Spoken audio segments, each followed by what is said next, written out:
One quiet evening on the outskirts of Lancaster, a pregnant black nurse, Monica Carter, pulls into a dimly lit gas station to refuel. Her 10-year-old son sits quietly in the back seat. What should have been just another routine stop after a long shift quickly takes a dark turn. Two white officers approach with cold smiles and sharper gazes. What begins as innocent suspicion soon escalates into real danger.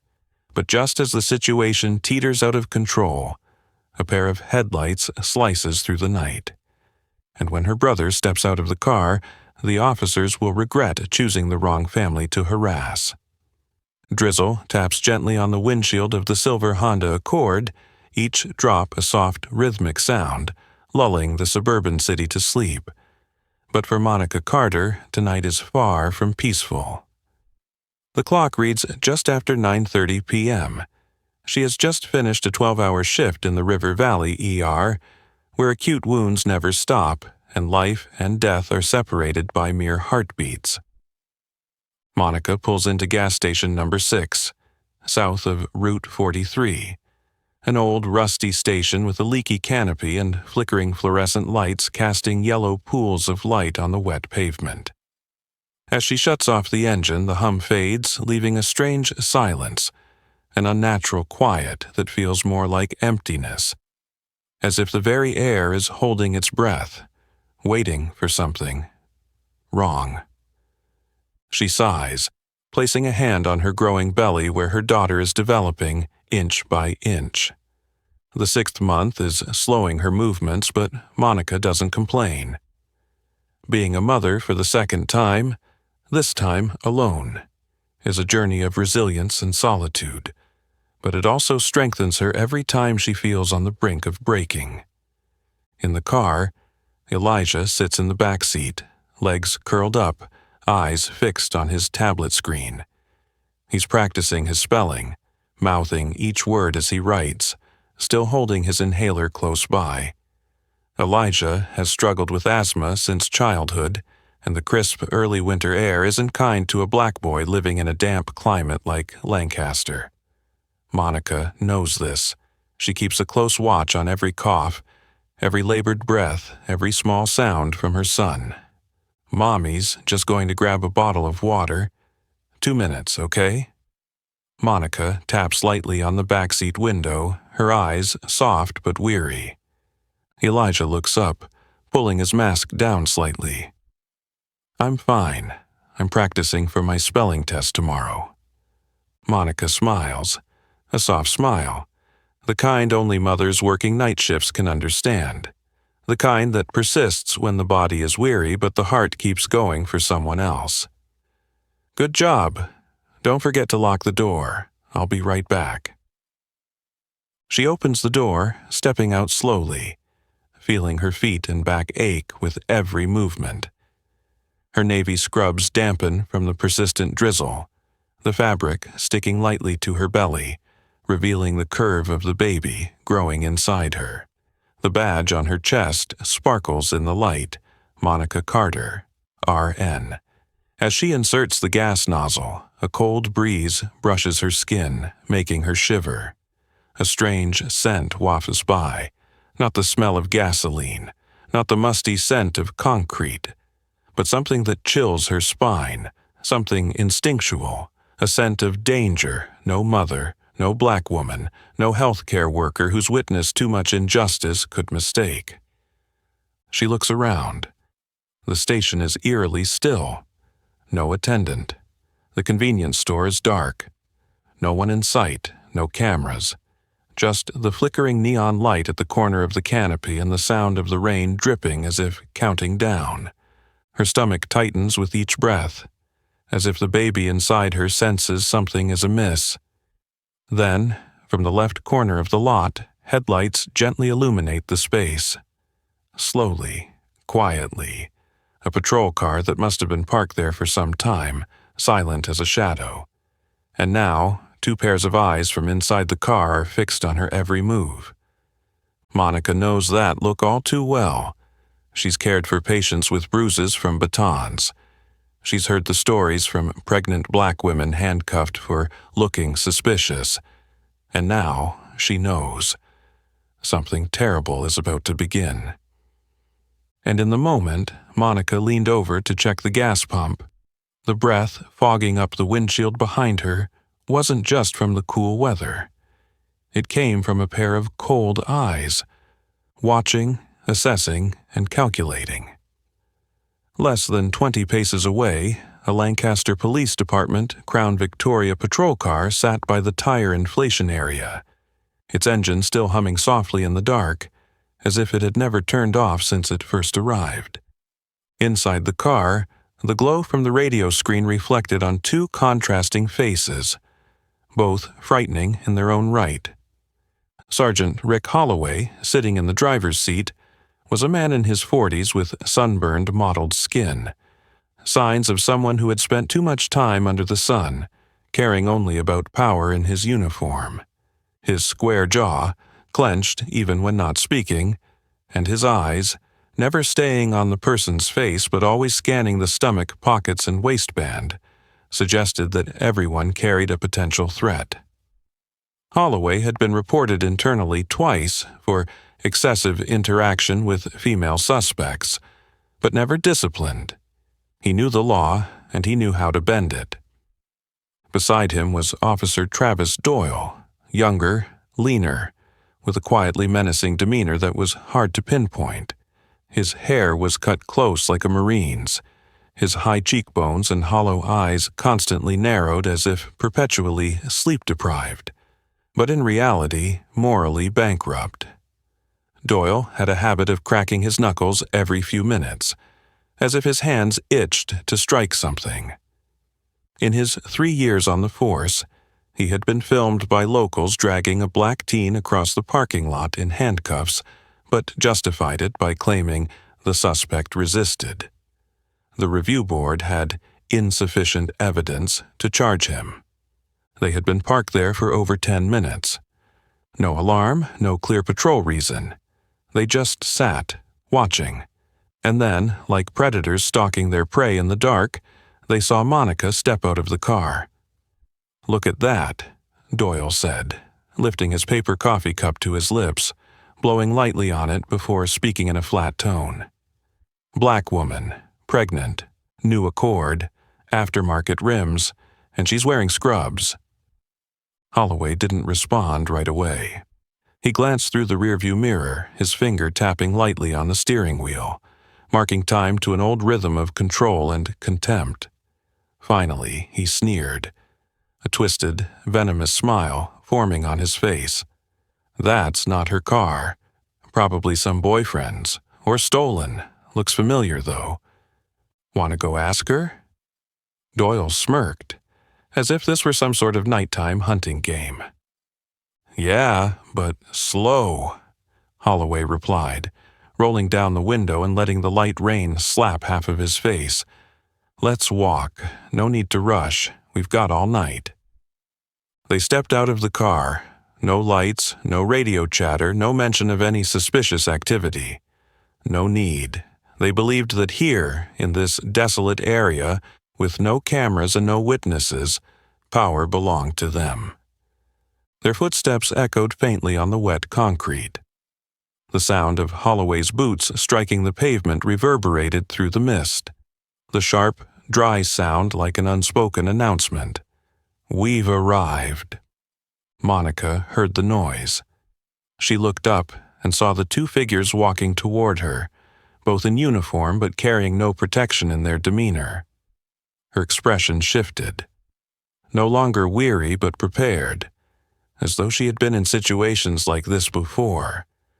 But this time it was different. She was pregnant, and her son was sitting right behind her, in a locked car that couldn't stop violence if it happened.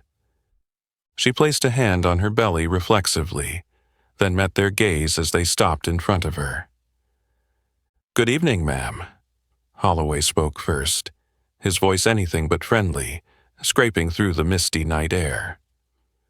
Doyle walked around the back, his eyes glued to the license plate as if just waiting to find something to pin on her. "Is this your car?" Holloway asked, his gaze moving from the name tag on Monica's chest down to her wet shoes, completely bypassing her eyes and the visible pregnant belly. Monica didn't step back. Her voice was calm. "Yes, I bought it last month. Paperwork's in order. Plates are valid." She began pulling out her wallet carefully and slowly, so as not to be accused of pulling something out of her bag. But as she did this, Holloway didn't look at the paperwork. He just looked at her as though she had no name, no right to be here, and no reason to exist at this moment. Inside the car, Elijah sat up straight. His eyes never left the scene unfolding outside. The initial fear didn't come from the shouting or the sirens.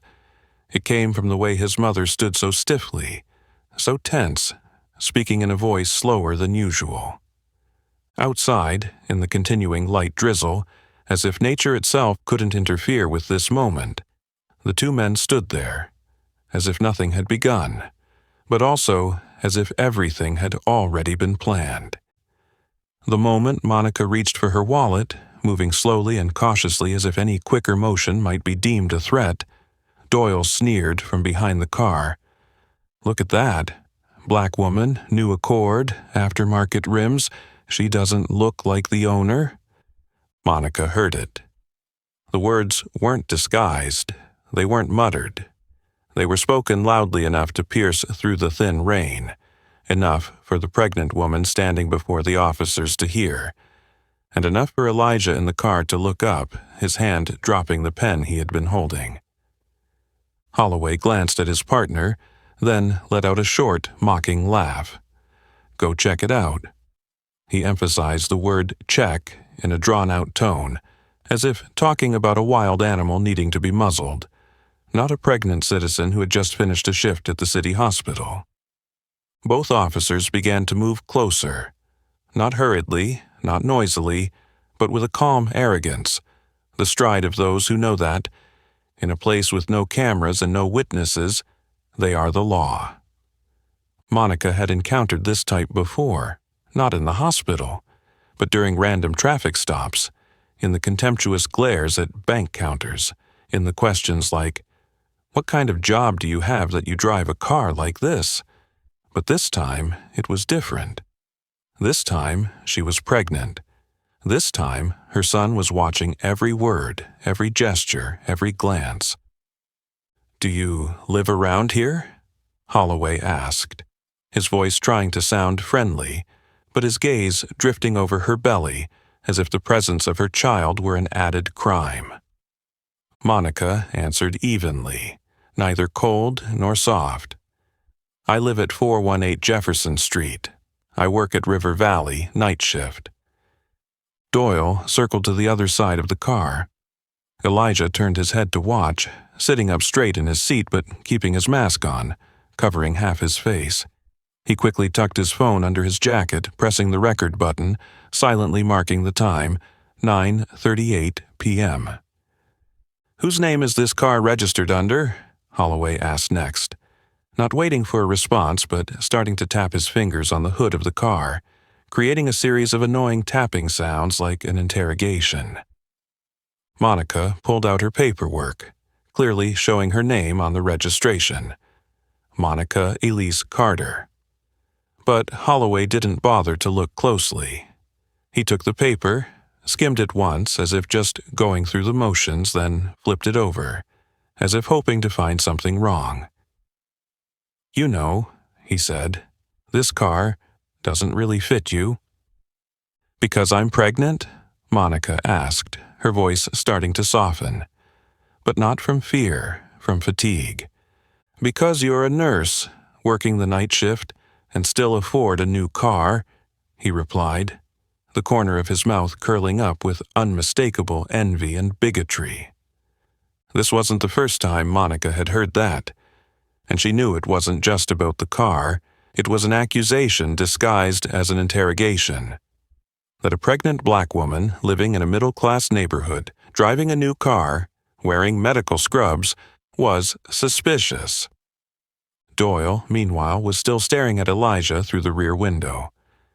"That's your kid in the car?" he said loudly. "He's a big one.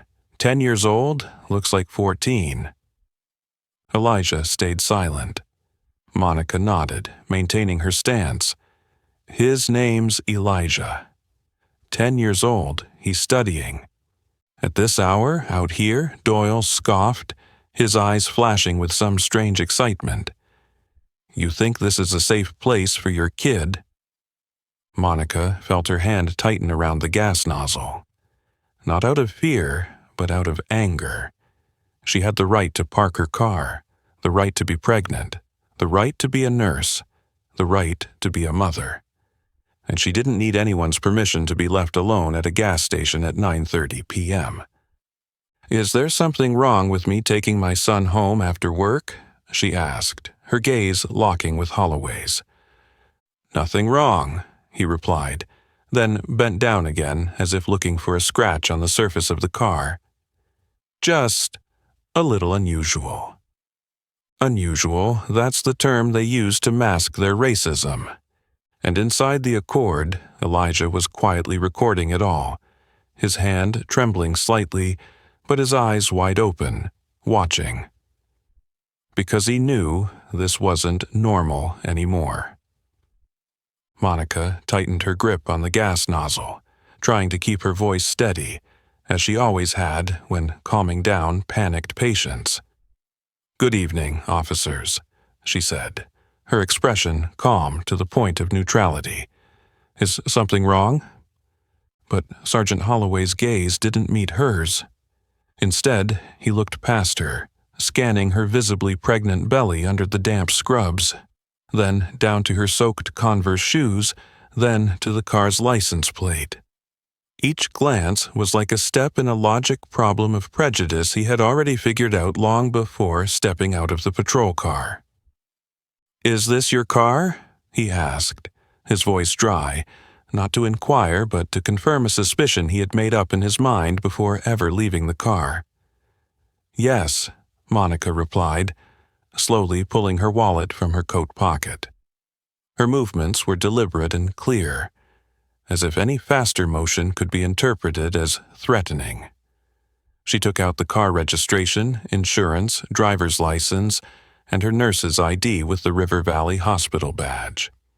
I bought it last month. It's registered in my name. Insurance is up to date. The plates are valid. I work the night shift in the ER. Doyle glanced over her nurse's ID and then waved his hand dismissively. Who doesn't work the night shift at hospitals these days? He muttered.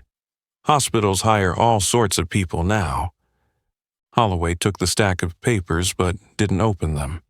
He held them loosely in his hand, his eyes still fixed on Monica as if the papers were just a curtain for what he truly wanted to see, fear. But Monica didn't give him that. What department do you work in? He asked, still in the same flat tone, but now lower and deeper, as if asking not for professional reasons but looking for a crack to exploit. Emergency department, Monica replied, her gaze unwavering. Holloway tilted his head, a half-smile appearing as though he had just caught someone in a lie, even though there was nothing wrong with Monica's answer. Honestly, you don't look like the type to drive a car like this. That statement hung in the air like a slash to her self-respect. No knife, no gun, just pure prejudice. Monica paused for a moment. Not out of surprise, but because she had heard it before. In the supermarket, when swiping her credit card. At the OBGYN, when the receptionist asked where her other 3 kids were. At the bank, when they told her to sign additional paperwork because the amount was a little high. But what hurt the most was that her son, Elijah, was listening to these words, watching from the car window with silent eyes, learning the first lesson about how the world perceives people like his mother. Monica stood straight, her hands still positioned firmly in front of her belly, like an invisible shield protecting the child within. What do you mean by that? She asked, not challenging, not weak. Just a simple question, coming from a throat accustomed to bearing the weight of too many pressures without breaking. Holloway didn't answer immediately. He smirked, let out a small hiss through his teeth, and then shot a look at the car once more. It's just strange. A pregnant woman driving this car at this hour in scrubs seems off. Doyle stepped forward from behind, suddenly interjecting, "Where are you headed at this hour? This isn't a place for a midnight stroll." "I'm going home," Monica replied. "This is the nearest gas station. I need to fill up. My son's in the car. We just want to go home." "Home, huh?" Doyle repeated, as if it was an extravagant concept. Home with a new car, fancy plates, paperwork printed just last week, and inside the car, a big kid with a mask sitting there like he's hiding something. Monica breathed slowly. Every word they said was like a stone thrown into still water, not to uncover the truth but to stir the surface. Their words didn't need evidence. They only needed to be spoken loudly, often, and at the right time, when no one else could verify them. At that moment, Elijah was biting his lip, his eyes looking at his mother with an expression no longer innocent, but a conscious worry, fear now taking shape. He quietly reached for his tablet, leaned toward the car window and slowly pulled out his phone from his jacket pocket. With trembling fingers, he typed a short message. "Uncle M, come quick." Mom's being held by the cops. Gas station. Highway 43. And as his finger pressed send, the wind suddenly picked up. The message just sent, Elijah gripped the phone tightly and pulled his hoodie down further, covering his head. The screen dimmed, and instead he switched to voice recording mode. He pressed and held the button, swiping lightly over the microphone icon, then tucked the phone inside his jacket, where his heart was pounding like a war drum. Each breath was short and shallow, but he still tried to remain silent. He knew, this time, he couldn't give himself away. Outside, the wind suddenly picked up, sweeping across the cold concrete of the gas station, making the faint, open LED sign above the convenience store window flutter weakly. Monica looked up at the faint clattering sound, her instincts urging her to glance in that direction. And that was when she saw it. A piece of white paper stuck crookedly on the rain-drenched window, hastily affixed with 2 cheap strips of tape. Under the flickering light, it took Monica a few seconds to read the black printed words on the paper. Security camera temporarily out of service, under maintenance. Her heart tightened, not because of the message, but because of the timing, the context. Everything suddenly fell into place in her mind like a terrifying jigsaw puzzle. An empty gas station, no one around, no attendants, no other customers. 2 officers with openly malicious glares. A camera that wouldn't capture anything. And her, a black pregnant woman, unarmed, with no witnesses, just her son in the car and a phone that may or may not have recorded anything in time. She swallowed hard. Not because she was thirsty, but because her throat had gone dry without her realizing it. The cold breeze that passed through her jacket made her shiver, but it wasn't as cold as the gaze from behind her. Holloway's eyes still trying to break down each layer of composure she had, as if probing the final boundary between cooperation and fear. "You all right?" Holloway asked, his tone no longer pretending to be friendly. "Stressed out? Just noticed that sign?" Monica turned her head toward him, her expression unchanged. But her eyes, those had changed. No longer filled with the need for approval, they now carried a watchful look, deep and heavy like the darkness behind closed gas station lights. "No," she replied, her voice low and clear. "I was just remembering. I shouldn't have stopped here tonight."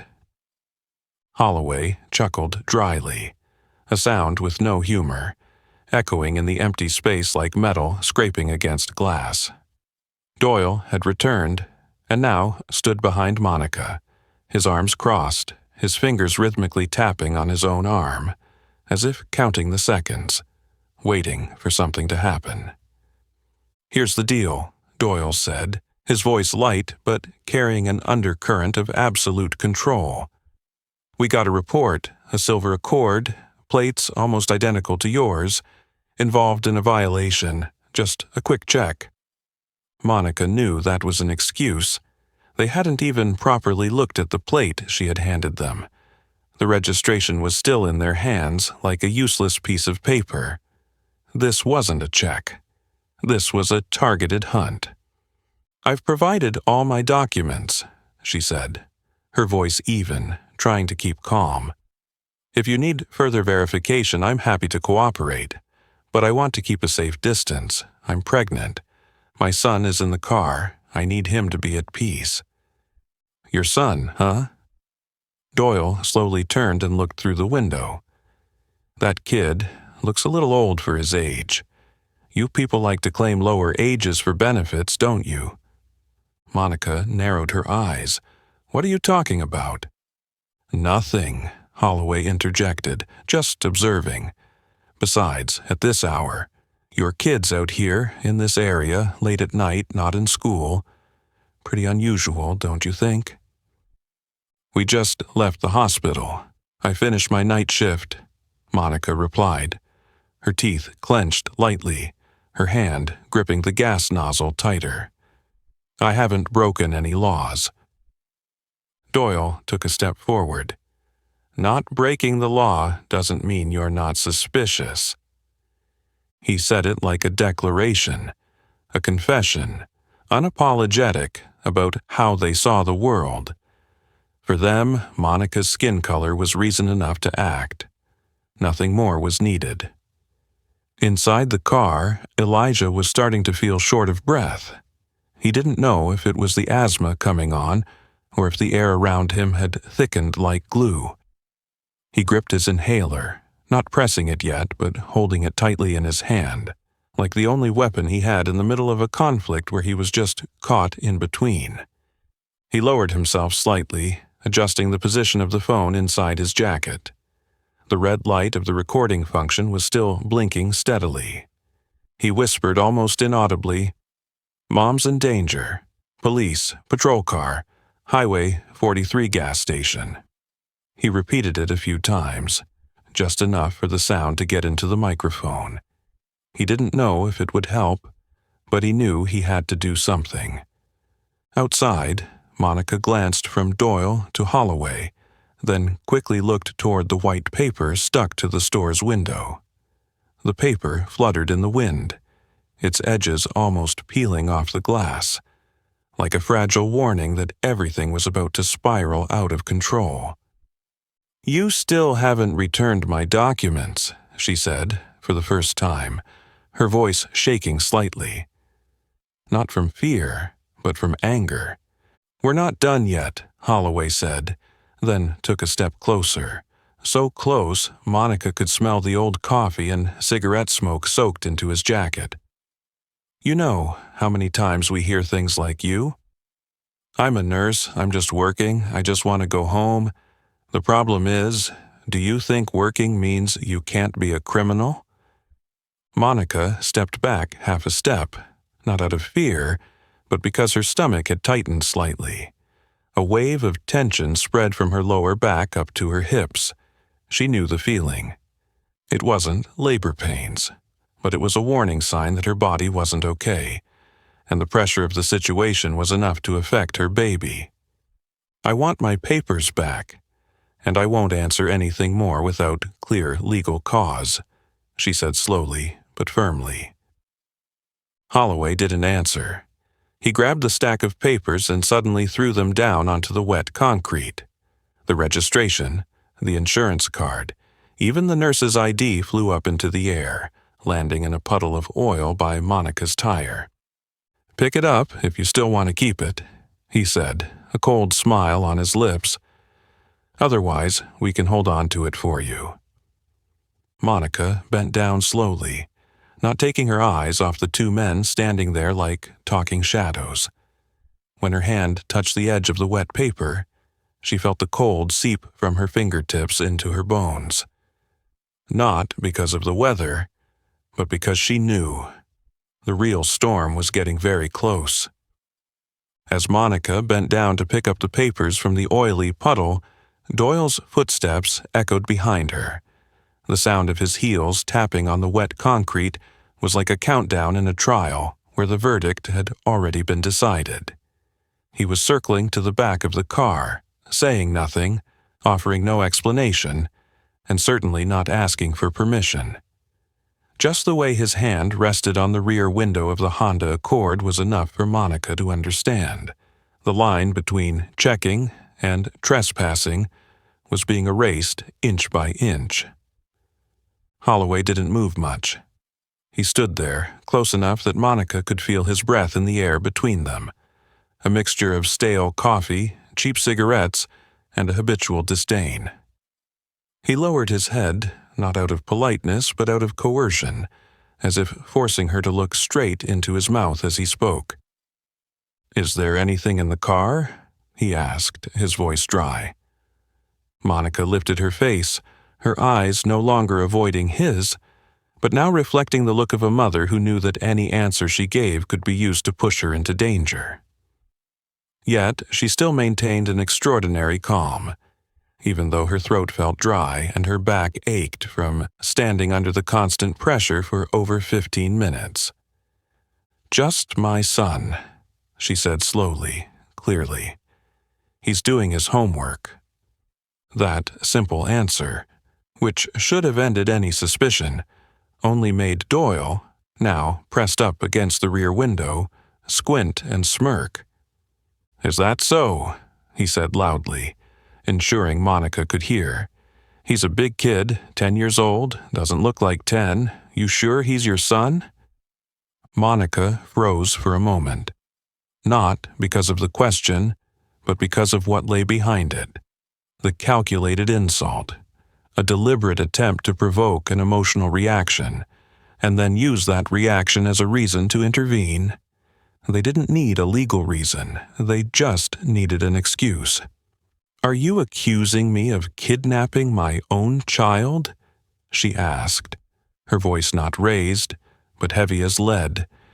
"We're not saying that," Doyle responded, still not taking his eyes off Elijah in the car. "Just seems strange. Does he look like your son? Got any proof?" Monica laughed, not because she found it funny, but because she had no other way to push back against the absurdity. "This is a gas station, not a border checkpoint. And you just called my son that kid." Holloway raised his chin, the smirk disappearing. The air suddenly thickened, as if an invisible string had been pulled tight to the breaking point. "You know," he said, his voice low enough to almost be a mumble, "this isn't how polite citizens talk to the police." "I'm speaking as a citizen," Monica replied, still holding the wet papers in her hand.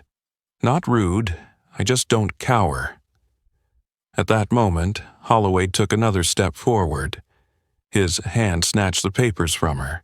No need to look at them, just to take them away. Monica stood still, offering no resistance, but her eyes now blazed with fire, no longer neutral.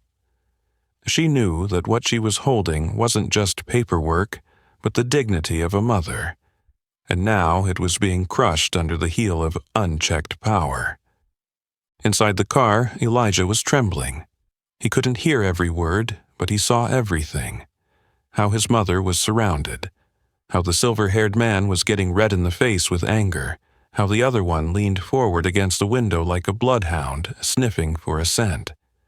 Elijah's hand tightened around the inhaler, the sweat on his palm making the plastic slippery, but he still held on. He tried to take a deep breath, but his lungs began to ache. The air in the car wasn't enough, and the asthma, like a slow-moving snake, began to coil inside his chest. Doyle suddenly knocked on the window, startling Elijah. "Hey, kid," he called out, his voice taunting. "Your mom's kid? Answer me." Elijah didn't respond. Monica yelled out, for the first time her voice cracking. "Don't scare my son. He has asthma. He can't handle stress like this." "Asthma?" Doyle burst out laughing. "Sure, right. Another fake asthma to get benefits." Monica couldn't believe her ears. She whipped around. "What did you just say?" "I mean," Doyle shrugged. "Isn't it convenient? Nurse mom, asthmatic kid, new car, stopping in the middle of the night. Everything just fits, just missing the happy family confirmation papers." Holloway nodded slightly, signaling something to Doyle. Then he asked, his voice now openly threatening, "Got anything in the trunk? Drugs? Prescription painkillers? Medical waste? Can we check?" "No," Monica said. "Nothing. And you don't have a search warrant. I don't consent." "Oh, but what if you're hiding something?" Holloway stepped closer, now nearly at her stomach. "Do you know refusing to cooperate could make everything worse?" And then, without warning, his hand reached toward Monica's coat pocket. Monica jerked back reflexively. "Don't touch me," she said, her breath beginning to quicken. "Calm down," Holloway said, his hand still not pulling back. "I'm just checking if you've got a weapon." "I'm pregnant," Monica nearly screamed. "I'm a woman. I'm not carrying anything but a water bottle and car keys. If you touch me again, I'll consider it assault." A moment of silence passed. Then Doyle broke it with his flat, mocking tone. "The thing is, do you think your words are more important than those of 2 police officers?"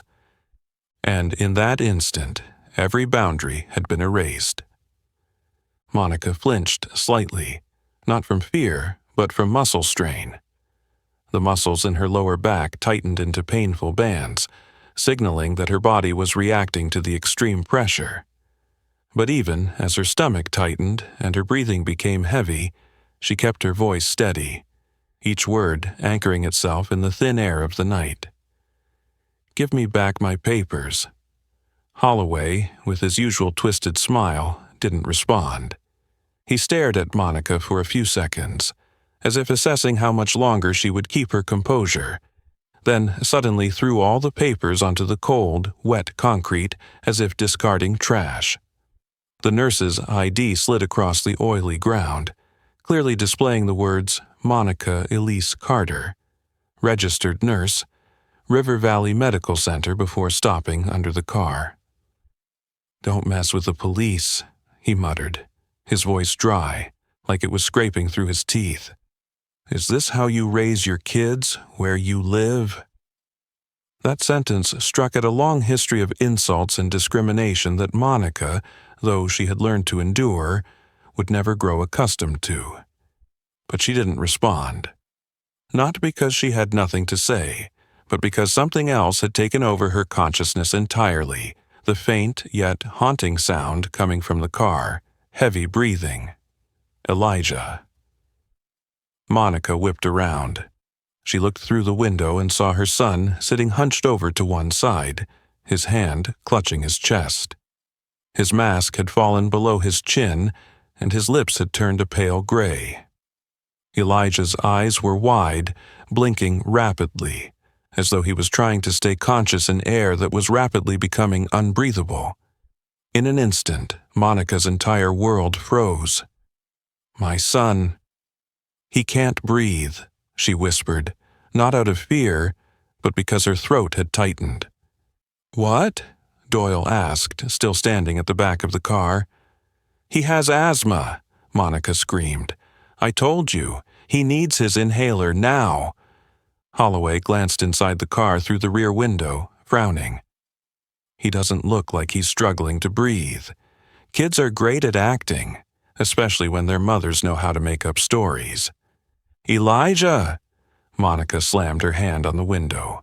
"Elijah, listen to me. Get the inhaler, now." Inside, Elijah struggled. He reached into his coat pocket, pulling out the inhaler, but his fingers were trembling so badly he couldn't press it. His chest tightened like it was being squeezed by an invisible cord. Each breath came out as a dry wheeze, as though his lungs were screaming for help. "Mom, I can't breathe." Elijah managed to whisper, but his voice was barely audible, like a breath lost in a snowstorm. "Stop faking!" Doyle suddenly shouted, then did the unthinkable. He yanked the back door open, reached in and slapped Elijah's hand, knocking the inhaler out of his grip. "No kid's gonna fake an episode to get his mom out of trouble," he snarled, then slammed the door shut. "Are you insane?"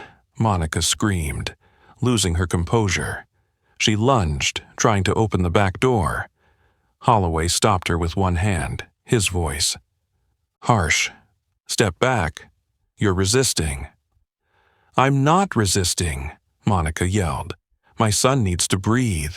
He's going to die if you don't let me." Before she could finish, Doyle grabbed Monica's arm from behind, twisting it painfully behind her back. The pain shot down from her shoulder to her hip, forcing her to collapse halfway, her knees crashing against the wet ground. "You're resisting an officer," he shouted in her ear. "We have the right to detain you." "You're going to kill my son," she cried. "I'm pregnant and you—" "Elijah!" she screamed, the cry of a mother being torn apart from within, no longer caring who heard, who saw, only the purest instinct to protect her child. Inside the car, Elijah had slumped to one side, his hand searching for the inhaler that had fallen to the floor. His eyes were wide, pupils slightly dilated. One hand reached toward the front seat, trying to touch anything that could bring him closer to a source of oxygen. But there was nothing but emptiness. The tightening in his chest made every sound from Elijah's mouth just a dry gasp. Monica, while being forced down by Doyle, turned to see the inhaler on the floor of the car, glowing faintly under the dim yellow light. With a strength she didn't know she had, she broke free from Doyle's grip in an instant, just enough to lunge forward, open the back door, reach in, grab the inhaler, and put it in her son's hand. "Elijah, press hard, now!" she gasped, her eyes filled with tears. The boy tried with all his remaining strength, squeezing the inhaler and taking a long, desperate breath. A small sound, click, like a gunshot in the quiet night. He leaned back against the seat, gasping for air. His lips started to regain their color. He was still alive, but he had narrowly escaped death. Immediately, Doyle yanked Monica back, his hand gripping her wrist like steel. "That's enough. You've just committed another crime, obstructing justice, resisting arrest, and approaching a dangerous object." Monica screamed in pain. Her belly pressed hard against the side of the car as Doyle dragged her forward. "What the hell are you doing?" Elijah screamed from inside the car, his voice still weak but sharp like an alarm bell ringing for the last time before everything shatters. "Now the kid's talking back too?" Holloway hissed. "What do you two think you are, above the law?" Monica no longer felt fear. In her tear-streaked eyes, there was no longer pleading, only fire. The fire of losing control, of a mother who had been pushed too far. She no longer cared about keeping calm. She only knew one thing. Her child almost died, and no one had the right to do that to them. And when Doyle tightened his grip on her wrist again, the other hand reaching for the handcuffs at his belt, the sound rang out, not a scream, not a breath, but the screech of tires sliding across wet concrete. A black SUV sped into the gas station lot, headlights flashing bright, shining straight onto the scene like a beam of light from the highest court. The black SUV sped into the gas station lot like a shadow tearing through the night, but Monica didn't have time to realize it. In that moment, before the headlights even reached her body, pressed against the cold hood of the car, she had only one thought: Call Malcolm. Immediately. Her hand fumbled into her coat pocket, pulling out the waterlogged phone. Her fingers slid across the screen, tapping the quick call icon with the familiar name, Uncle M. But before she could press the button, a blow struck her wrist like a hammer. Thud! The phone flew out of Monica's hand, crashing to the concrete, bouncing twice before coming to a stop under the car's rear. The screen shattered. A corner of the screen curled up, and the final ting of the sound rang out like the death knell of her last hope. Holloway hissed, his voice like metal scraping. "I told you. No one's calling anyone while we're talking." "You're violating my civil rights," Monica screamed, stepping toward him. "Shut up!"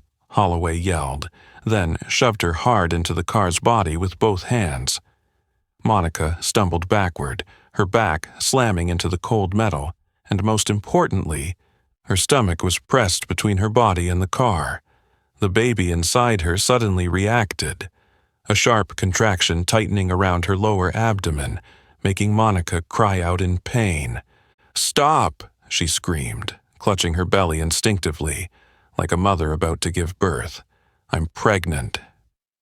Doyle, like a hungry animal sensing blood, immediately rushed in from behind, grabbing her wrist and squeezing until her skin turned white. "You're resisting!" he yelled, as though his own shouting could turn violence into law. "I'm just protecting myself and my child." Monica struggled, but her arms were twisted behind her, her back still pressed against the cold hood, her stomach hardening, her lungs tightening from the pain. "I told you, stop!" Doyle screamed again, then yanked her arm so forcefully that Monica's entire body twisted, almost losing her balance. He dragged her toward the rear of the car like pulling a sack of potatoes, not caring that she was pregnant, not caring that she had just saved her son's life. He just wanted power, and he wanted to exert it. "Who do you think you are?" Holloway snarled, following behind. "A nurse in scrubs means nothing. A black mother with a sick kid, now sitting here playing a game and making calls." Monica fought to stand tall, struggling to stay calm, but her back felt like it was breaking, her stomach contracting in waves, and dizziness swept over her like a tidal wave. She turned to look at her son. Elijah was slumped over in the back seat, his hand gripping the inhaler, his face pale. He had just managed to breathe again, but his eyes were still wide, filled with fear. "My son almost died. And you?" Monica's voice cracked, unable to finish the sentence. She didn't need to say more. What was happening was already enough. Doyle, still seething with rage, pulled out the handcuffs from his belt, throwing them onto the hood with a clang, like the sound of a sword hitting stone. "Put your hands behind your back. Now," he barked. Monica took half a step back, her mind spinning. She took a deep breath, trying to steady herself. "I haven't done anything wrong. I'm not resisting. I'm pregnant. My son is in the car and almost died." Holloway stepped forward, pointing at her face. "You think we care about that?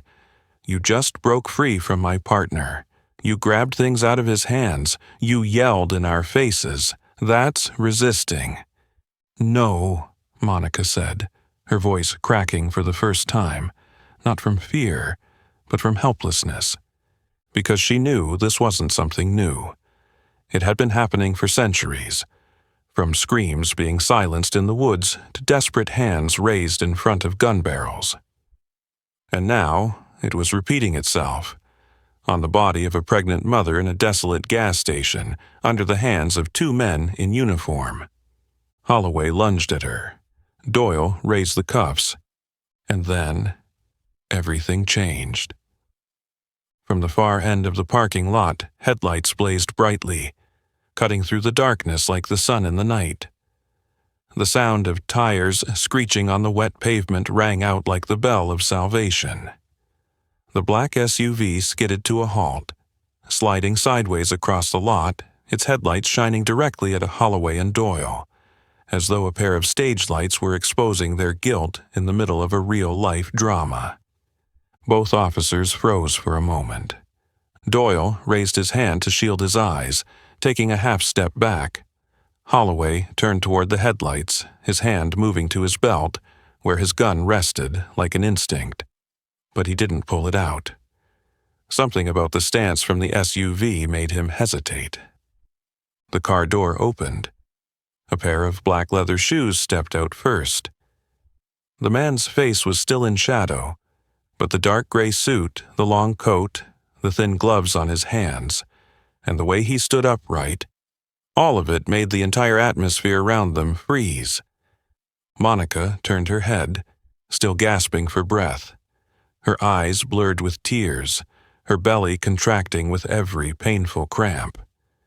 But when she saw him, a thin, weak smile, yet bright as a spark in the rain, flickered across her face.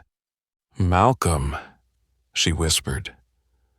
Holloway took a half-step forward, his voice tense. "Who are you? Get out of this area or—" The man didn't respond immediately. He pulled a thin leather wallet from his pocket, opening it in front of them. A bright gold badge shone under the headlights. Mayor, City of Lancaster. The man spoke in a low voice, sharp as steel, forged in fire. "I'm Malcolm Carter. I'm the mayor of this city, and the person you just assaulted is my sister." The moment Malcolm Carter pulled out his badge, standing still in the headlights like a shadow of justice descending upon the damp gas station, a harsh, violent cough erupted from inside the Honda Accord, interrupting everything. Elijah. The sound wasn't a regular cough. It was dry, wheezing, ragged, as though each cell in his lungs was screaming, desperately searching for oxygen. The asthma had hit. No longer a warning, no longer a sign, but a full-scale attack on the frail body of a 10-year-old child.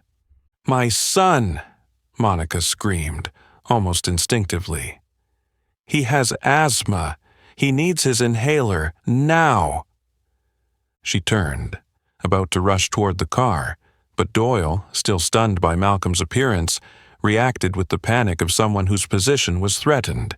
He stepped out of the headlights shining into his face, maneuvered past Monica, and opened the back door of the car where Elijah was lying, trembling, his face turning blue.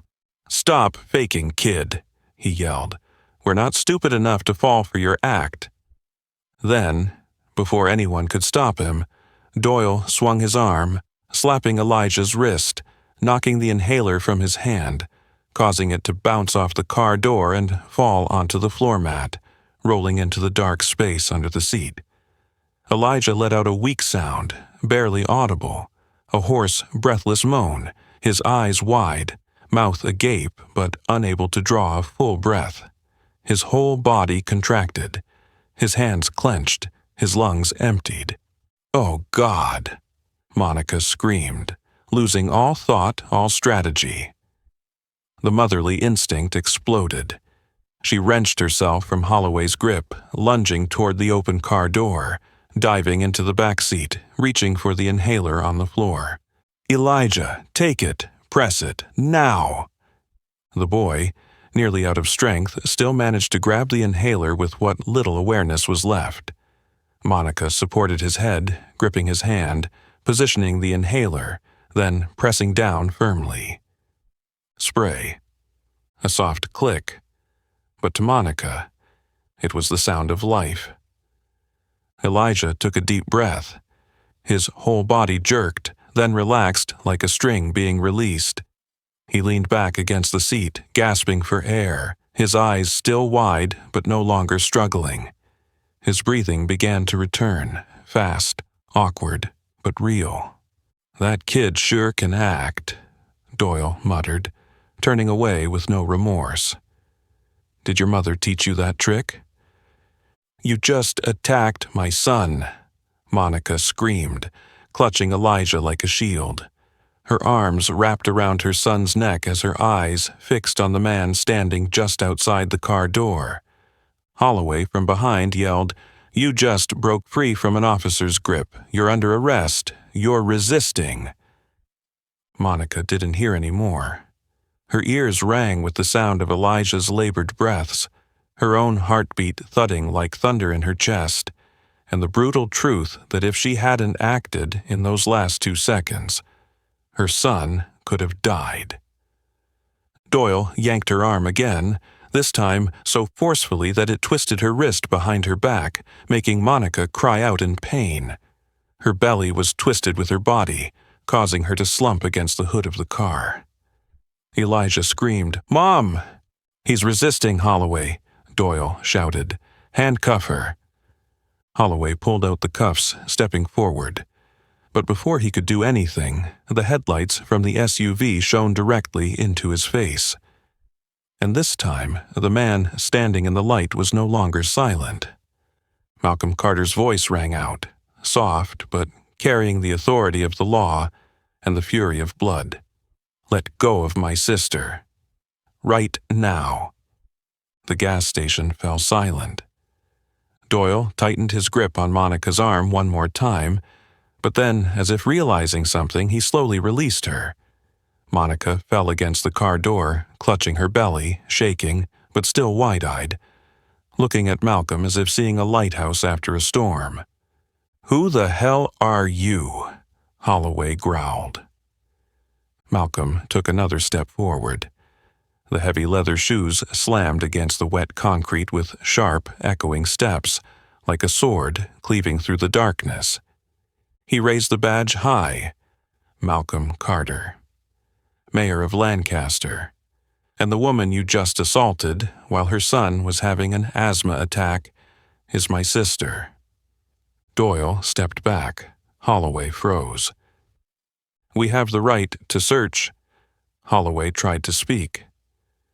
"No," Malcolm interrupted, his voice not loud, but each word hit like a hammer. "You don't have a warrant. You don't have a reason. There's nothing here but prejudice and abuse. And you've been recorded by the very boy you nearly killed." Elijah, still struggling to breathe, gently pulled the phone from under his hoodie, the screen lighting up with a blinking red dot. The recording was still running. Monica whispered, "He recorded everything." From start to finish. Malcolm nodded, his gaze never leaving the 2 police officers who were now pale. "I didn't come alone." And just then, 2 patrol cars from the Lancaster City Police Department stormed into the gas station like mini-storms, flashing red and blue lights across the lot. Cars' doors swung open. A commanding sergeant stepped out, eyes meeting Malcolm's, then nodded. "We've received an urgent report from the mayor's office," the sergeant said. "A directive to revoke the authority of these officers, Doyle and Holloway." Holloway, enraged, shouted, "You can't do that. This is an absurd order." Malcolm spoke again. "I can, and I will. And if either of you says one more word, I will recommend criminal charges for intentional harm against a pregnant woman and a minor." The gas station fell silent as a graveyard. Only the sound of the engines idling, the gentle patter of rain, and the faint breath of a 10-year-old boy finding his rhythm again in the back seat. Malcolm Carter's words rang out in the cold, damp air like a blade cutting through the web of lies Holloway and Doyle had spun for the past half-hour. The 2 uniformed men, who had stood in positions of dominance almost predatory, suddenly shrank under the harsh white light of the SUV, still shining directly at them like an interrogation light on a stage of justice. "I'm Mayor Malcolm Carter." His voice didn't need to rise, but it overpowered the sound of the rain, the wind blowing through the gas station roof. "And the woman you're handling is my sister."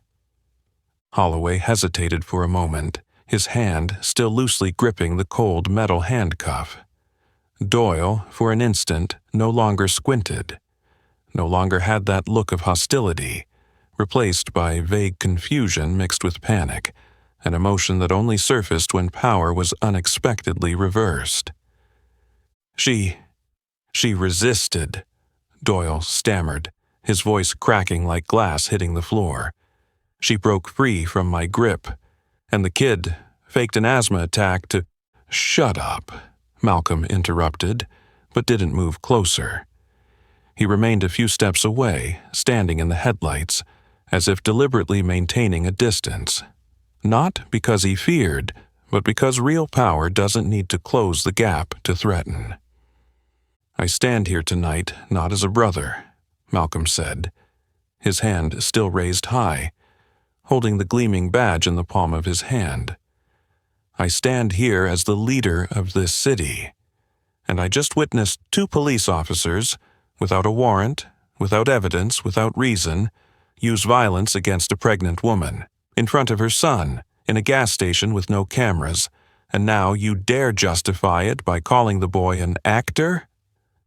Holloway clenched his jaw, glancing at the commanding officer who had just stepped down from the patrol car. "Are you going to let him give you orders? He's her family."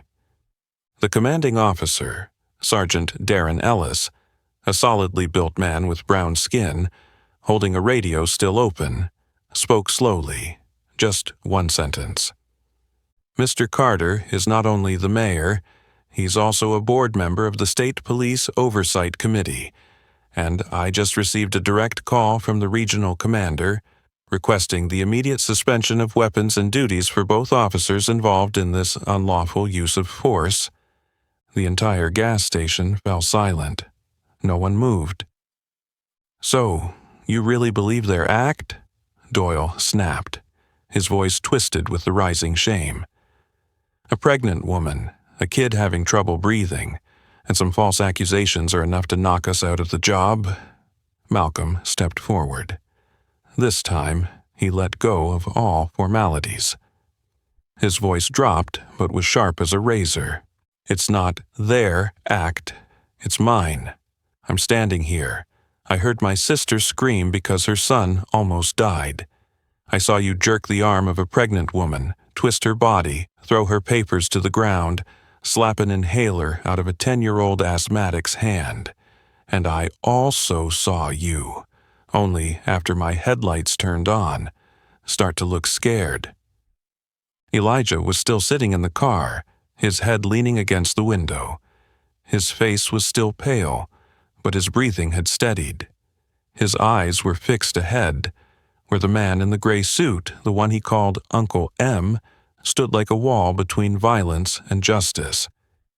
The boy didn't understand everything happening, but there was one thing he knew for sure.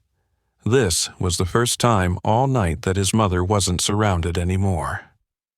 Monica leaned against the car door, her hand still on her belly, breathing raggedly, but her eyes no longer reflected the pleading of a mother. It was the look of a woman who would no longer stay silent. "We followed the proper procedure," Holloway retorted. "There's nothing wrong here." Malcolm turned to Sergeant Ellis. "I'm requesting the procedure to be followed." Ellis nodded, signaling for the 2 younger officers to approach. They were wearing gloves, their expressions neutral, no mockery, no contempt, just pure professionalism, a quality Holloway and Doyle had long forgotten. "Sergeant Rick Holloway, Officer Travis Doyle, by order of the mayor's office and the state commander, you are to surrender all weapons, badges, and will be taken to the precinct for investigation." "This is a joke," Doyle shouted, but no one responded. The 2 officers stepped forward, starting to remove the guns, radios, and badges from both men. Holloway slammed his belt down onto the hood. "Bastards," he hissed. "She should have stayed home if she didn't want to be checked." Malcolm didn't flinch. He stared directly at him, his eyes as cold as ice, capable of freezing anyone's rage. "You just sealed your fate, Holloway," he said slowly. "Keep going, and you'll go straight from the holding cell to the courtroom." In that moment, Holloway went silent. For the first time that night, he was no longer the one in control. He was just a man with his uniform stripped away, standing in the harsh white light of truth, no shadows left to hide in. And Monica, from where she stood, knew one thing. This system might not be perfect, but tonight at least, it didn't turn a blind eye. Malcolm Carter's words landed like a final blow in the cold night. Keep going, and you'll end up in jail. The words weren't shouted.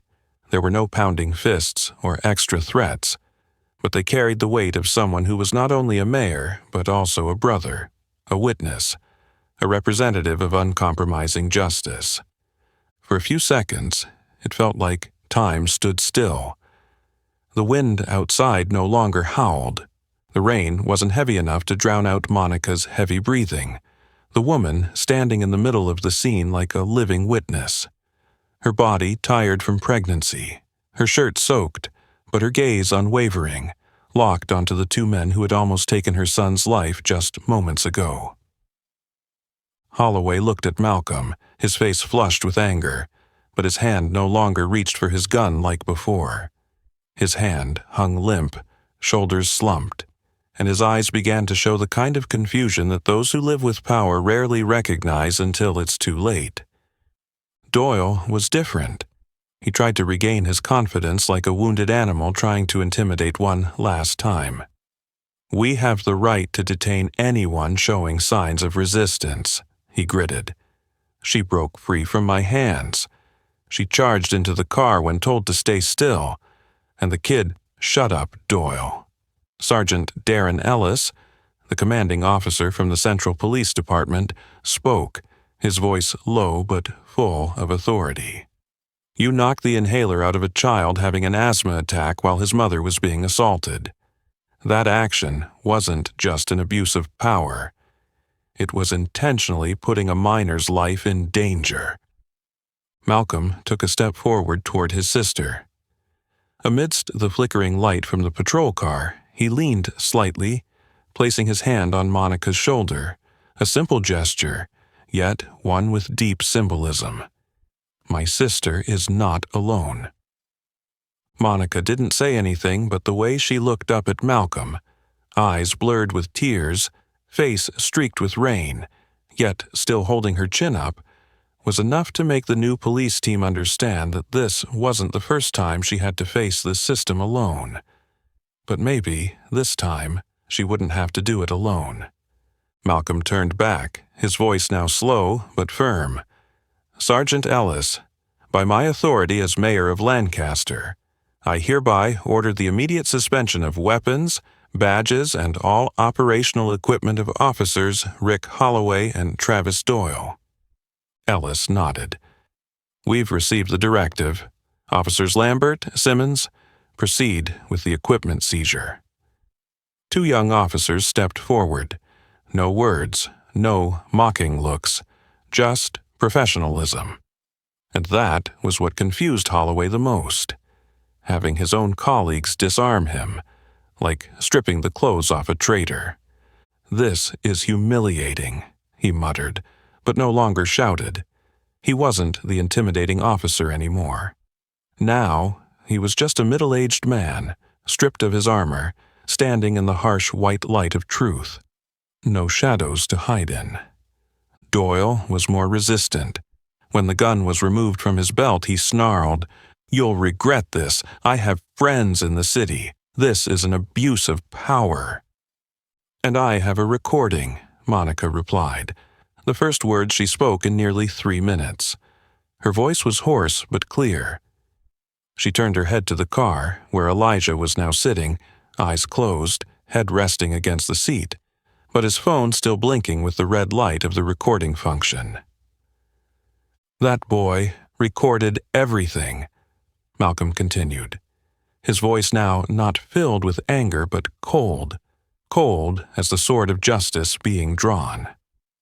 "From the moment you approached the car, from the discriminatory remarks, to the act of throwing her papers, to the slap that nearly killed the boy for not having his inhaler. Ellis nodded. The recording will be processed and included in the holding file. Holloway sneered. So, now family members of officials can judge the scene? Just because you have connections, a video, you think that's enough to handcuff the police? Malcolm turned back for the last time. No, he said, not because I'm the mayor, but because you chose the wrong victim. Monica is not weak, Elijah does not stay silent, and I am not blind. As his words ended, an ambulance appeared at the end of the road, its siren just loud enough to tear apart the remaining silence. A female nurse stepped out first, walking quickly toward Monica, her expression both professional and worried. Malcolm turned to Ellis. I'm going with them to the hospital. I need to make sure there are no surprises from here on out. Understood, Ellis said, his voice firm. We'll escort. These two will be temporarily detained at the precinct under special holding conditions. No contact, no communication, no chance to tamper with records, Doyle growled. Holloway fell silent. Monica stood still. And Elijah, only he knew, had completely changed the way he saw the world tonight. Not just because of the cruelty, but for a simpler reason. Justice, when it arrives at the right moment, can truly save a life. The mayor's office in Lancaster had never been this quiet. It wasn't the kind of silence that comes with politeness or ceremony, but the kind of silence that carries gravity, the calm after a storm, leaving the room filled with the dust of truth, where every word spoken felt as heavy as a verdict. Monica Carter sat in the corner of the room, on a dark leather chair that seemed to sink her pregnant body into the soft cushions. But her gaze was still direct, her back still straight, and her lips pressed together like someone who had survived a battle no one else had witnessed. Her left arm was wrapped in bandages from elbow to wrist, the white bandages slightly damp from the rain from the previous night. Her pregnant belly rising beneath a simple hoodie, still stained from the concrete floor where she had been shoved. Beside her was Elijah, the 10-year-old boy holding a paper cup of orange juice with both hands. His fingers were pale from the cold, but gripped it tightly, as if it were the only thing keeping the panic at bay. The boy didn't speak. His eyes were wide open, no longer filled with fear, but heavy with the exhaustion of someone who had already learned too much that they shouldn't know at his age. A large, flat screen was set up at the head of the conference table. The sound was turned on just loud enough not to echo, but still impossible to ignore. Malcolm Carter, now no longer the face of a brother but the leader of a city listening to its wounds being told through sound, stood opposite, one hand resting on the table, his eyes locked onto each frame as if he were trying to crush every second of injustice with his gaze. Click. The recording began. The sound of the rain tapping, a car pulling up, then Monica's voice came through, low, calm, polite. Hello, gentlemen, what's going on? Then Holloway's voice, Is this your car? A brief silence. Then a soft laugh, tinged with sarcasm. You don't look like the type of person who drives this kind of car. No one in the room moved. The next sound was paper being thrown to the ground. Thunk. Doyle's voice. She doesn't look like your kid. Monica's voice screamed, Don't scare my son, he has asthma. Then a sharp sound, a slap, was heard. The inhaler knocked from the boy's hand. The ragged, gasping breaths followed, then a child's interrupted scream. Mom, I can't breathe. Elijah curled up on the chair. He didn't cry, but his hand tightened around the straw in the orange juice cup, nearly crushing it. Malcolm didn't look at his son. He looked at the screen, as if each sound was a slap to the honor he had built over years in the political system. The recording continued. Monica's voice screamed, He needs his inhaler, please!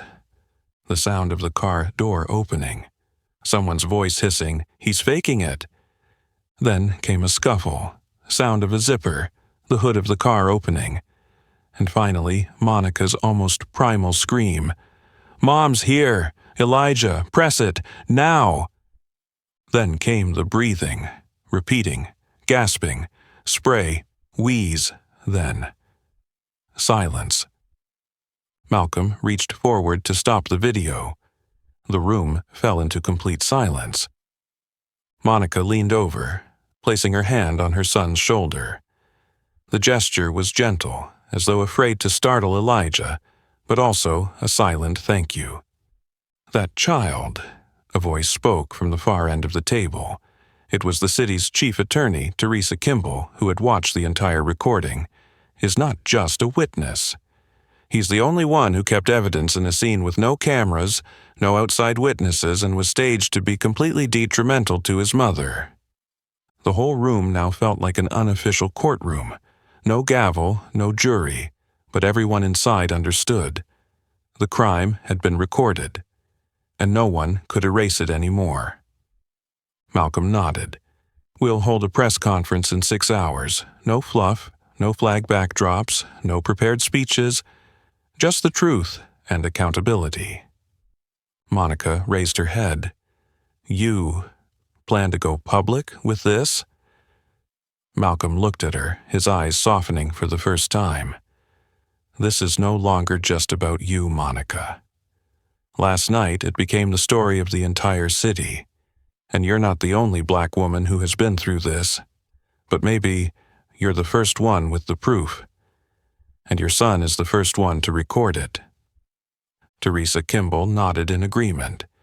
"We'll need to authenticate the recording, cross-reference times, witness statements from the patrol team, and the ambulance's cameras." "Do it," Malcolm said, "and do it fast, because I won't let anyone say this city shields violence just because it wears blue uniforms." Monica gently squeezed Elijah's hand, whispering like the wind, "You saved me. Do you know that?" Elijah didn't say anything, but for the first time since entering the room, he nodded. 2 weeks after that fateful night, the city of Lancaster entered the largest trial it had seen in 10 years. There were no media vans lining the streets, no political banners or shouting crowds outside, but the people filled the courtroom one by one, quiet, resolute. They didn't come out of curiosity, they came to witness. The courtroom wasn't large, but every seat was taken by familiar faces. The nurse in white scrubs just off her shift, the middle school teacher with reading glasses hanging from her collar, the single mother holding her child, sitting quietly in the back row, and the young black boys in neatly pressed shirts as if about to deliver graduation speeches. Not because they were preparing to speak, but because they knew today was the day to redefine what they believed in. Monica sat in the first witness chair of the day. Her left arm was still bruised from where Doyle had gripped it tightly, but her gaze was steady. She didn't wear hatred. She wore the gravity of a woman who had once been unheard, and this time she wouldn't let that happen again. Elijah sat in the front row, between Malcolm and Teresa Kimball. The 10-year-old boy said nothing. He didn't need to. His phone, backed up, authenticated, and stored through 3 layers of data, was stronger evidence than any testimony. Then the video played. There were no sobs, no chants, just the heaviness pressing down on each person's chest, like a cold stone. Familiar sounds filled the air, the sound of shoes tapping on concrete. Monica's voice, soft at first, then gradually growing into anger, desperation, and then Elijah, the cough, the wheezing, the mom ... The tone breaking like a snapped thread in midair. Some looked away, not because they couldn't bear it, but because they didn't need to look to know the truth was staring directly at the whole system. Holloway's defense attorney, a middle-aged man with a polished appearance, stood up when the video ended. He cleared his throat, clearly feeling the atmosphere in the room heavy enough to suffocate. "Your Honor," he began, his voice smooth, "we do not deny that the situation escalated beyond control, but my client acted under professional pressure. And let us remember, pregnant women often have strong emotional reactions. Pregnancy hormones can exaggerate small situations, causing misunderstandings." A small sound echoed, the snap of a pen breaking in the back row. Judge Renee Langston, known for her strictness but fairness, tilted her head. "Counselor, are you saying that the reaction of a woman who was unlawfully handcuffed, with her son unable to breathe and his inhaler taken away, is due to hormones?" No one laughed. No one needed to. The entire room understood that the defense had just disqualified itself. "That's not what I meant," the lawyer hastily backtracked. "Good," Judge Langston said coldly. "We'll let the jury make their own judgment." And then Elijah was called to the stand. Malcolm turned to place his hand on the boy's shoulder. Monica said nothing. She simply looked at her son with a gaze that only a mother who had witnessed her child almost die could have. A gaze not just full of love, but of respect. Elijah stepped up to the stand, slightly shorter than the microphone, but he didn't tremble. He only looked up when sworn in. His voice was small, but it rang out as though he had been waiting to say this his entire life. "I don't know what's right in law," Elijah said, "but I know my mom didn't do anything wrong. She just tried to get the inhaler for me. And I think, if no one had come that day, I probably would have died." Silence. A kind of silence that didn't need further proof. The plaintiff's attorney didn't ask anything more. No one dared to argue with a child speaking about his own breath. When Elijah stepped down from the stand, no one clapped. But the entire jury stood up, no one asked, no one signaled. They just did it as a reflex, an act to show what the law sometimes cannot say in words. The truth cannot be drowned out when it is recorded. 2 weeks after that fateful night, the city of Lancaster entered its biggest trial in a decade. There were no media vans blocking the streets, no political banners or shouting crowds outside, but the people filled the courtroom one by one, quiet, resolute. They didn't come out of curiosity. They came to witness. The courtroom wasn't large, but every seat was taken by familiar faces. The nurse in white scrubs just off her shift, the middle school teacher with reading glasses hanging from her collar, the single mother holding her child, sitting quietly in the back row, and the young black boys in neatly pressed shirts as if about to deliver graduation speeches. Not because they were preparing to speak, but because they knew today was the day to redefine what they believed in. Monica sat in the first witness chair of the day. Her left arm was still bruised from where Doyle had gripped it tightly, but her gaze was steady. She didn't wear hatred. She wore the gravity of a woman who had once been unheard. And this time, she wouldn't let that happen again. Elijah sat in the front row between Malcolm and Teresa Kimball. The 10-year-old boy said nothing. He didn't need to. His phone, backed up, authenticated, and stored through 3 layers of data, was stronger evidence than any testimony. Then the video played. There were no sobs, no chants, just the heaviness pressing down on each person's chest like a cold stone.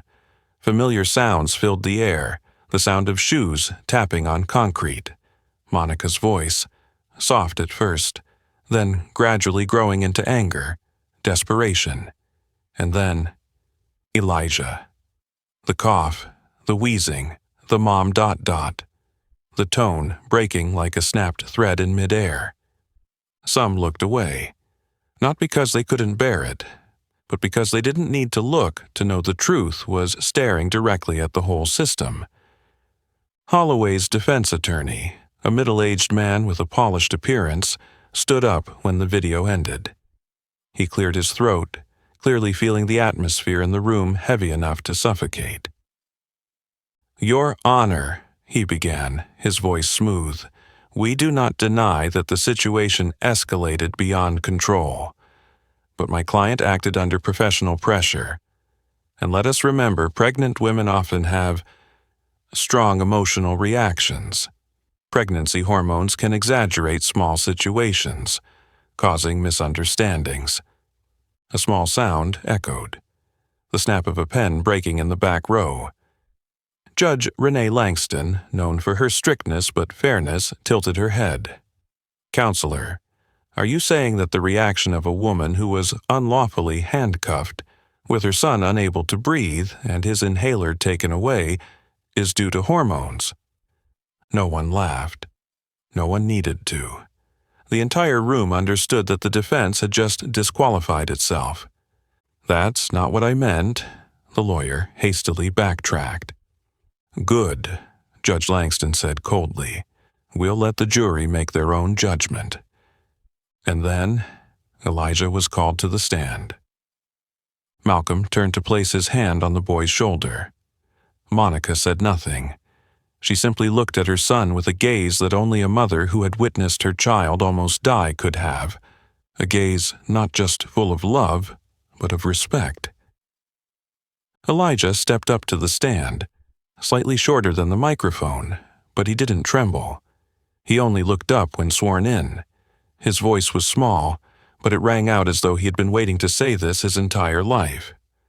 "I don't know what's right in law," Elijah said, "but I know my mom didn't do anything wrong.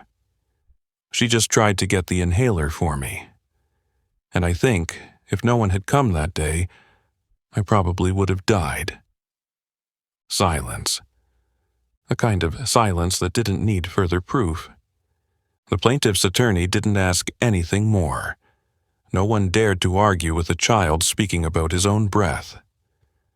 When Elijah stepped down from the stand, no one clapped. But the entire jury stood up. No one asked. No one signaled. They just did it as a reflex, an act to show what the law sometimes cannot say in words. The truth cannot be drowned out when it is recorded. The atmosphere in the courtroom remained thick as the jury returned with the marked sheet. No one spoke aloud, but everyone, from Monica, Elijah, and Malcolm to those filling the back rows, understood. This was not just a verdict for two individuals, but a verdict for a system that had existed too long in the dark. Judge Renee Langston stood up straight, the gavel tapping firmly on the wooden desk. After reviewing the video evidence, audio, testimony from the parties involved, and comparing the defense with the actual events, the court rules. Defendants Rick Holloway and Travis Doyle are guilty of the following charges: using unlawful force against a pregnant woman, endangering the life of a minor, assaulting an unarmed citizen, falsifying reports to superiors and the investigating authorities. She paused for a moment. The court rules that both defendants are no longer fit to hold badges and are permanently stripped of the right to serve in any law enforcement agency at the state or federal level. Additional penalties will be proposed by the prosecution at the next sentencing hearing. But from today on, you are no longer agents of justice. You are merely lessons for justice. A soft click echoed as she placed the gavel down. Not harsh, not violent, but firm, like the final punctuation to a long-standing indictment. Holloway bowed his head, saying nothing. Doyle, however, continued to stare at Elijah. His gaze now no longer that of a predator, but of a man who had just been completely overthrown by a small child. The courtroom door swung open. Monica walked out first, gently resting her hand on her son's shoulder. People stood on either side of the aisle, no one pushing forward. No one called their names. No need. The silence was their honor. An older woman with gray hair stood at the end of the row on the right, quietly whispering as Monica passed. "Thank you for not staying silent." Monica paused for a moment. Her eyes welled up, but she didn't cry. She simply nodded, as if speaking for all those who had been forced to stay silent, with no one standing beside them. Outside the courthouse, the rain had stopped. The wind blew gently across the old stone steps. In the yard, there was no shouting crowd. Only a few townspeople, some hospital staff in scrubs, a few teachers carrying briefcases, and a long, silent row of people witnessing something rare. Justice came late, but it came. Malcolm waited at the foot of the stairs. He stood there not as the mayor, but as an uncle, a brother, a citizen of a city awakening. In his hands was a small, polished wooden box, edged with brass and engraved with the name M. Carter, L.P.D. 2002. Elijah stopped when he called. "Kid." Malcolm bent down, opening the box. Inside was an old worn police badge, a few scratches along the edge. The 5-point star symbol still intact, gleaming in the early afternoon sunlight. "This is my badge," Malcolm said, his voice low. "Back when I was a patrol officer many years ago. I gave it up when I realized that sometimes a badge isn't enough to protect justice, if it's in the wrong hands." He placed the badge in Elijah's hand gently, like handing over a precious gem. "You don't need to become a cop," he continued. "You don't need to carry a gun, you don't need to wear a uniform, but you've done something many adults haven't. You brought light to the darkest places, by a touch, by a decision, by courage." Elijah looked at the badge in his hand. The boy didn't smile, but his eyes lit up, not because of the object, but because of its weight. It had weight, a promise. Monica stood behind her son. She didn't say anything, but when she looked at Malcolm, when she saw her brother handing over the badge like a token, she knew. Her family was no longer alone in the dark. And at the corner of the courthouse yard, a reporter captured that moment, not to sensationalize, but to preserve a rare image, when a child makes a choice, and the world is forced to listen.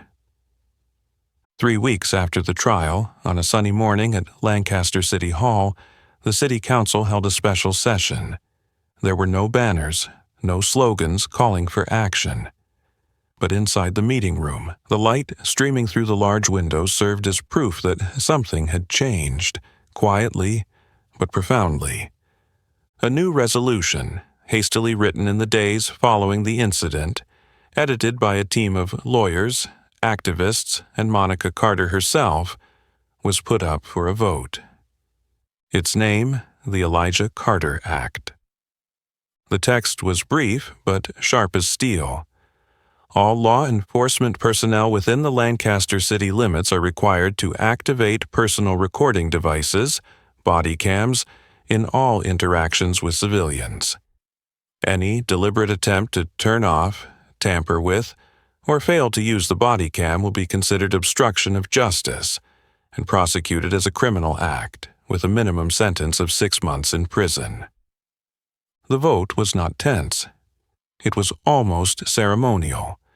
The entire council was in agreement. No one mentioned the gas station incident by name, but everyone understood, if not for a brave 10-year-old boy, if not for the recording that echoed through the courtroom that day, the law would never have existed. Monica sat in the back row, not as a witness, but as an official advisor to the newly formed Civil Oversight Committee. She dressed simply, black pants, a gray shirt, her hair neatly tied back. No cameras focused on her. She didn't speak, but her name was in the meeting minutes, right beneath the name of the law. She didn't need the fame.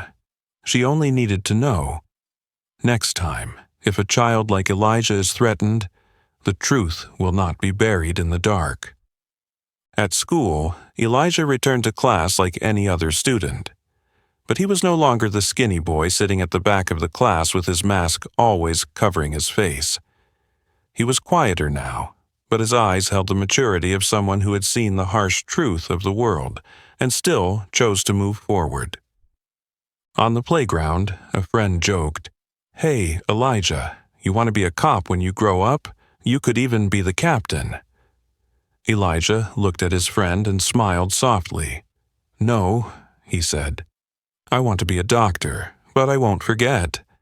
The teacher repeated this answer during a parent-teacher meeting, not to praise, but as a reminder that some children are not just students, but living witnesses of history.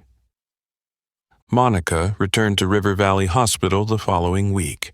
She entered through the back door as she always had, still wearing the navy scrubs worn to the point of fading, her old nurse ID hanging in front of her. Her colleagues didn't applaud, they just nodded. A slow, deliberate nod, like the kind given to a doctor who just saved a difficult case. At the end of her shift, as she checked the blood pressure of an elderly patient, a black man with gray hair, a former steel mill worker, he gently held her hand before she stepped away. "You did what no one has dared to do in 20 years, he whispered. "Not because you shouted, but because you stood firm." Monica didn't respond. She just nodded. Because she understood sometimes you don't need to become perfect justice. You just need a small crack in the wall of silence, enough to let the light through. A week later, in the main hall of the city hall, a simple frame was hung. A mobile phone placed on a table. Beside it, the old badge of Malcolm Carter, and behind it, a quote. "Truth does not wait for power. It only takes one person with enough courage to hold on to it." Elijah Carter, 10 years old. And beneath the frame, small letters printed on a brass plaque. "The living memory of the Elijah Carter Act for the protection every family deserves." Lancaster remained a small town, with injustices still continuing, whispers still behind closed doors, and conservatives still sitting quietly in their offices. But now, every new police uniform came with a body cam, and every officer knew, if they turn it off, they're not just breaking the rules, they're breaking a promise. A promise made by a 10-year-old boy who brought light to the darkest places. Elijah Carter was just a 10-year-old boy, but his actions did what dozens of reports, complaints, and cries for help couldn't do. Force the system to face the brutality it so often tried to hide. From one rainy night at the gas station, a phone hidden under a hoodie, a recording button pressed at just the right moment, a city woke up. A new law was enacted. 2 badges were stripped, and thousands of people realized that silence should never be the only choice. So, what about you? If you were in Elijah's shoes, would you press record, or would you stay silent and bow your head? Share your thoughts in the comments. If this story moved you, hit like, share it so more people know the truth, and don't forget to subscribe to the channel so you don't miss stories as powerful as this one. Because sometimes justice doesn't begin in a courtroom. It begins with a mom that no one can ignore.